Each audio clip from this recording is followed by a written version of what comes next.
This video is brought to you by Man Ass.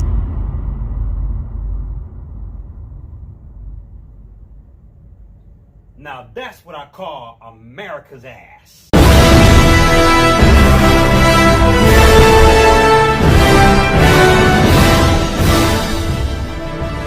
Avengers Endgame has been in theaters for quite a few days, and it's time to talk about it. There's so much ground to cover, and I'll let you guys know this video will contain spoilers. I recommend you check out my spoiler-free review in the link in the description below to check out my vague spoiler-free review. If you don't care for spoilers, you have been warned.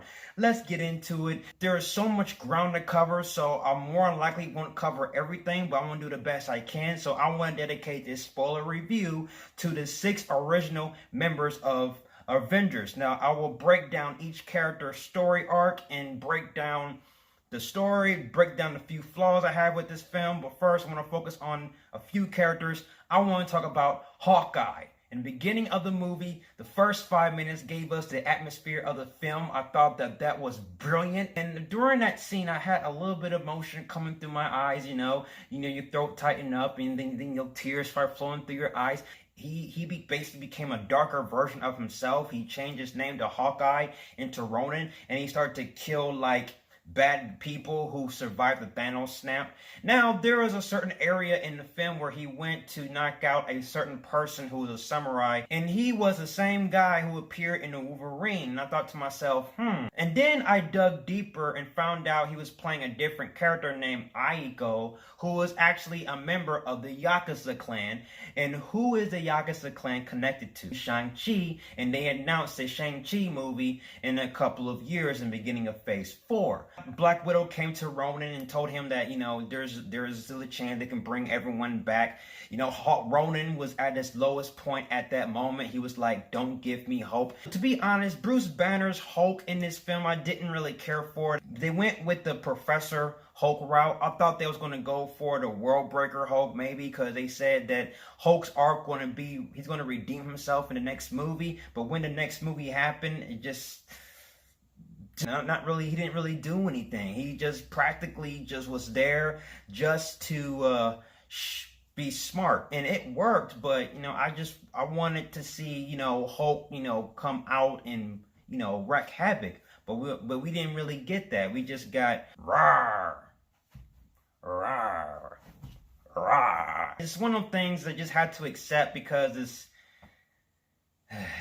Captain America's arc was fleshed out to its core, and he finally found the love of his life. He went back in time to finally married and settled down with Peggy Carter, which is kind of a flaw. I will get to that in a second. Huge blow to the table was a death to Black Widow. And Black Widow's character arc was fully fleshed out to her conclusion. She was a character that had nothing. She was trying to find purpose with her life. No, she doesn't have a family. She had a hard time finding love due to poor writing. And also it brought much pain to her character after the events of half the population being killed off with a snap of a finger. And that right there brought more pain to her character. And she was trying to find some semblance of righteousness with her character. And the only way to seek her salvation was death. And that's the only route that she believed that she could do the right thing, as she can kill herself, sacrifice herself for the lives of the many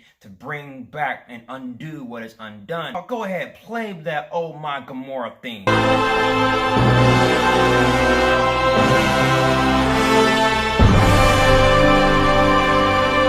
And the last and not least, we have Tony Stark. His journey has come to an end. He has died. It began with Tony Stark and it ended with Tony Stark. I feel like that was a great way to pass the torch to the new generation. That memorial sequence was just heartbreaking, and I felt like they focused 2 hours of the movie to really develop all of its characters, to really give their conclusion, to give each character their conclusion. And after Tony Stark is gone, he has a daughter. I thought that was a huge twist because Tony Stark doesn't have a daughter in the comic books or anything. And him having a daughter in is a great plot device to bring more emotion to the movie. And when he died, I Love You 3000s just resonate with the fans and resonate with me, and it just make me more emotional, because knowing that a little girl will be growing up without her father, that's kind of tragic right there. The Russo brothers did a really good job of mixing all these emotions in this film. Just they really did a really good job of making us feel. And I feel like this movie was more of a personal story than a traditional superhero movie, almost equivalent to BVS, as I mentioned in my review.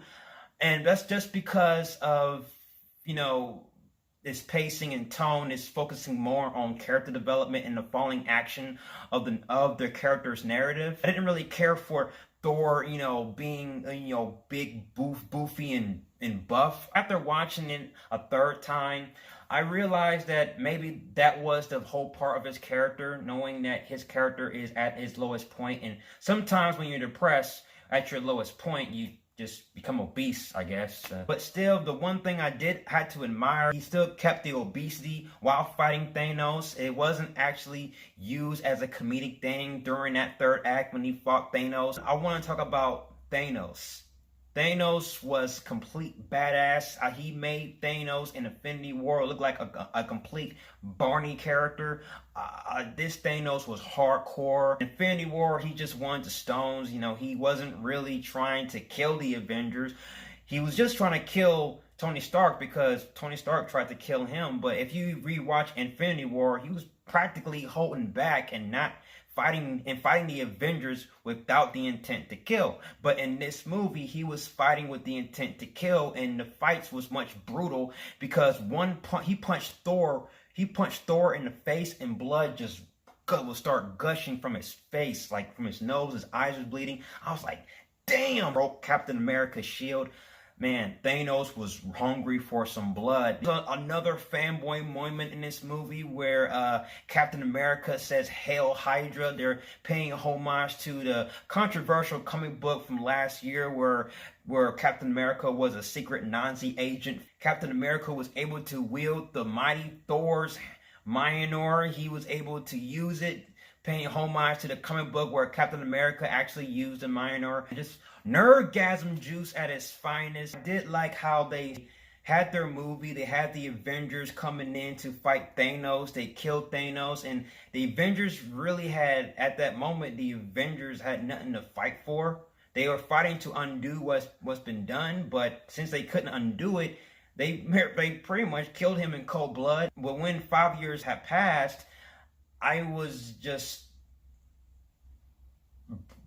broken. I was broken. And the makeup designers did a good job of making Tony Stark like gaunt. Like he came off that ship when Captain Marvel came in, and then you can see his bones, you can see his skeletons, you can see his eyes. He had a 5 o'clock shadow and all that. And the way he was talking to Captain America, it kind of like rubbed me the wrong way. I just felt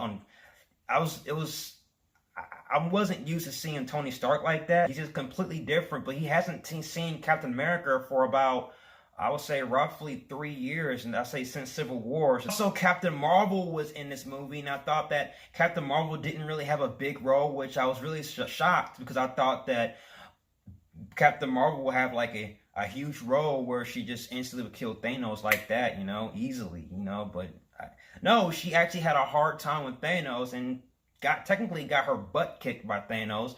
Technically, she is still stronger than Thanos because Thanos, he headbutted her and she didn't budge. And then he took the Power Stone from the gauntlet, he put it in his hand and punched her. But without the Power Stone, Thanos would have been a goner. So I'm going to let you guys know, and what I have seen after what I saw in that fight, Captain Marvel clearly had the upper hand, and she was on the verge of breaking his arm. And if he didn't take that Power Stone, she would have broke his arm into pieces, and Captain Marvel would have viciously killed Thanos. So in a one-on-one fight, Captain Marvel will single-handedly easily kill Thanos. Just observation. I had ideas and theories, especially about time travel, and about the quantum realm, it actually was exactly what I thought it would be, and I felt really good inside that it was actually about the quantum realm. But they didn't mention the time vortex or anything. They just mentioned the quantum realm. I'll get to that in a second. There's a few other things I have a problem with that I just had to mention. One small little detail has to deal with, this is more like a nitpick. So at that scene when Raccoon Rocket and Thor went back to the past in 2013 to go see Jane Foster and extract the ether from her body, Thor ran across his mother. He had a conversation with his mother. His mother was talking to him about, failure is one of the essential things of being a god. I'm just paraphrasing here. And before he left, he had his hand out and grabbed the hammer Mjolnir, and he left. And I thought to myself, is that Thor's from the past, from that timeline's hammer? If it is, where was Thor? He took Thor's hammer from that timeline. What was going to happen to that timeline without him having Mjolnir? That was a small little nitpick. And also when Captain America said Hail Hydra, I thought that was really cool because, at that time he knew that they were all Hydra, but they didn't know that he knew they were Hydra. So having him saying Hail Hydra, it kind of throws him off a little bit. And now let's talk about the primary thing. The primary thing that was essentially used to bring the X-Men franchise and the Fantastic Four and Deadpool into the MCU, and that is the quantum realm. This movie revolved around time travel, just as I expected it would be.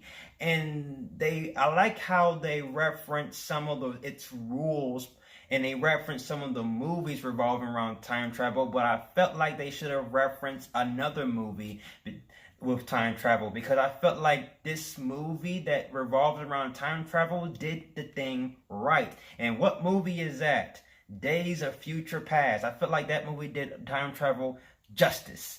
But other than that, I did like how they explained the rules of the time travel of the quantum realm. And one of the rules in this film was not to meet their past self, not to interact, but they automatically broke that rule. Now they saying that if you go back into the past and change stuff in the past, it does not alter your present. Another question that I really had to ask is, since Peggy Carter and Captain America are together, what happened to Sharon Carter? Sharon Carter is a relative to Peggy Carter.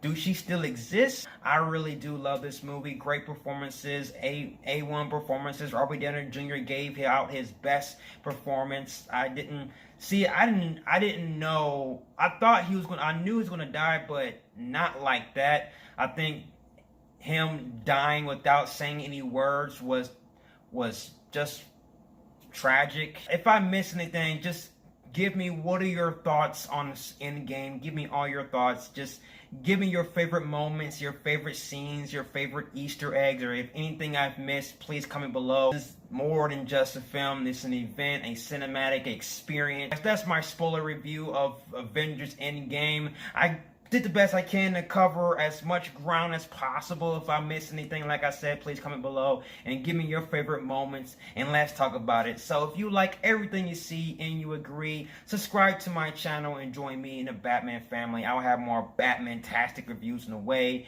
You are now in the end game. Till then, ciao.